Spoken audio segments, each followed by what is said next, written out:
வெளியே போறீங்களா? ஆமா. இந்த நிலைமையிலையா? என் நிலைமை பத்தி உனக்கு என்ன தெரியும்? நீங்க போறதுனால உங்க பிரச்சனைகள் போயிடுமா? இத பாருமா, இத கடையா நினைச்சு இங்க வரவங்க தான் அம்மா பொண்ணுன்னு கூப்பிடுவாங்க. நீங்க கண்ணியமானவர், என்ன ராதானே கூப்பிடு. சொந்த பேரை கூப்பிடுற அளவுக்கு எனக்கு சொந்தம் ஏற்படல. அந்த உரிமையை எடுத்துக்கவும் நான் ஆசை. ஆசை உங்களுக்கு இல்லாம இருக்கலாம், ஆனா நீங்க என்ன ராதான்னு கூப்பிடணும். அதான் என் ஆசை.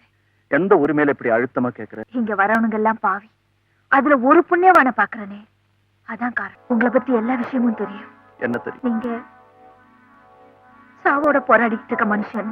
உனக்கு எப்படி யார் சொன்னாங்க? உங்களை டெஸ்ட் பண்ண டாக்டர். அப்படி எங்க வந்தாரு? நீங்க ரத்தம் கக்கி மயங்கி விழுந்தீங்க, அதனால வந்தார். நீ டாக்டர் வர சொன்னிய? ம். உனக்கு என்ன அவ்வளவு ஆக்குற? ஏன் இருக்க கூடாதா? நான் உடம்பத்தான் விக்கிறேன், மனசே இல்லை. டாக்டர் உங்களுக்கு கேன்சர்னு சொன்னார். இந்த நல்ல மனுஷனுக்கு இவ்வளவு பெரிய வியாதியான்னு துடிச்சு போயிட்டு